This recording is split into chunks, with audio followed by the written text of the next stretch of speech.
Hey there, hey there, hey there, folks, and welcome back to another episode of The Evening Goose. Once again, I am your host, Andrew Ginsberg. I'm a stand-up comedian who now spends all of his time diving into the latest and greatest mysteries in AI, technology, space, aliens, and beyond. And today, in the spirit of the holidays, I thought we'd cover my favorite holiday subject, drone sightings. That's right, the drones are in the news again, and this time they're over Belgium. This is my new favorite holiday pastime. Drones, baby. Drones and aliens. And folks, you may have noticed I haven't been around the last month or so. I took a short break from Evening Goose. I wanted to stretch my legs, go for some runs, contemplate life, try to feel happiness, work on some other projects, some sketches, some stand-up comedy stuff. But I was reading the paper yesterday and I'm learning about these Belgian drones. And I said, yeah, it's like I saw the bat signal. I was like, come on, what am I doing? Let's get this going. Folks, let's dive in to these Belgian waffle drones.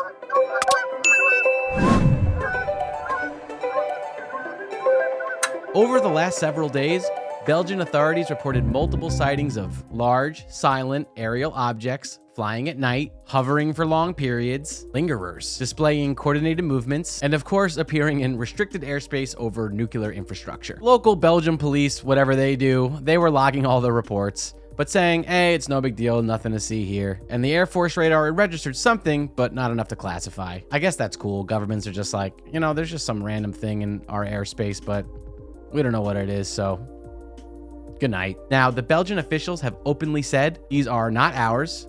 These are not NATO. Belgium, believe it or not, is home to one of the most credible UAP waves in all of history. Let's rewind. From 1889 to 1990, Belgium experienced hundreds of sightings of silent aerial craft. The key characteristics reported at that time were enormous black triangles, 3 bright corner lights, a pulsing red light in the center, and nah, that ain't Rudolph, baby. They are completely silent. They're able to hover motionless. They're capable of accelerating instantly and disappearing. They were witnessed by over 13,000 people. They were tracked on radar and visually confirmed by military pilots. So just to recap with the original Belgium UFO sightings, this wasn't like my granddad saw something weird in the cornfield. This was police officers, military pilots, radar operators, crowds of civilians. This is still one of the most studied UAP events ever in Europe, and it's still unsolved. So that's the context. So when Belgium sees mysterious reports of UFO sightings again, this time over nuclear sites, pay attention, people. Now, let's talk about the pattern that absolutely refuses to go away. Anytime there's a pattern of drone or UAP sightings, you know where they show up?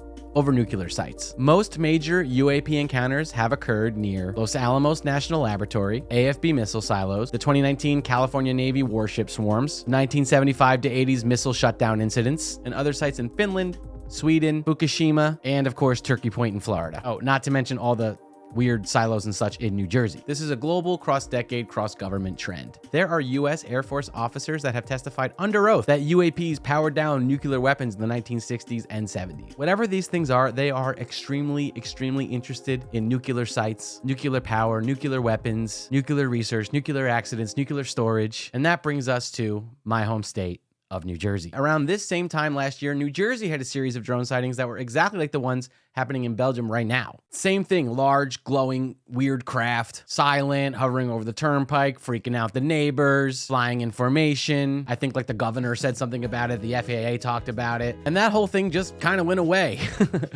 There was no military acknowledgement, no formal explanation. So this year, they scrapped New Jersey and they went with a more European wave. They're flying over the same type of place they did in New Jersey last year. Here's the part that I can't seem to get over. They just seem to do this around the holidays for some reason. I don't know. Kind of gives new meaning to like Santa flying around in a sleigh. Maybe Santa's a, you know, omnipotent android, alien, drone, non-human biologic.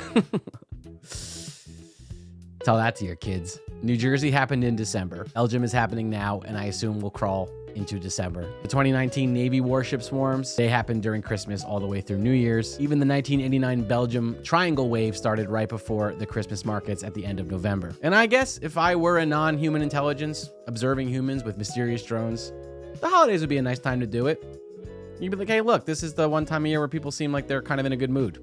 Nice. And if I did want to get a good read on what these people are actually about, why not do it while they're stressed, tired, full of sugar, and emotionally unstable. Let's break down the leading theories from scientific to spicy. Theory 1, EM signatures monitoring. Nuclear reactors omit unusual electromagnetic signatures. Advanced craft might be scanning them for stability, output, or something we don't totally understand. Theory 2, these are intrusion tests by foreign powers. It's possible, but the tech exceeds what we've publicly disclosed. Theory 3, they intervene during malfunctions. Historically, these sightings occurred during power plant malfunctions, grid surgings, and reacting cooling issues. This is like the Cold War theory. They interact with us to keep us from doing something stupid, like blowing up the entire planet. Belgium and New Jersey drones are not incidents. Now I feel like at this point, they're data points. That's the point I'm trying to make. This is a pattern, maybe even a map. Something monitoring Earth's nuclear capabilities with amazing consistency, and they're doing it during the busiest and most chaotic part of the year. So that's the expanded breakdown. Belgium this week, New Jersey last year, the nuclear pattern, the historical context, and the surprising festive timing of it all. Guys, if you like this deep dive, please like, subscribe, support my channel. I'm posting Evening Goose and other kind of comedy related stuff on here. I appreciate you all, and if I don't hear from you, have a fabulous Thanksgiving. Or wherever you are, have a fabulous Belgian waffle day. All right, see you soon. Thank you.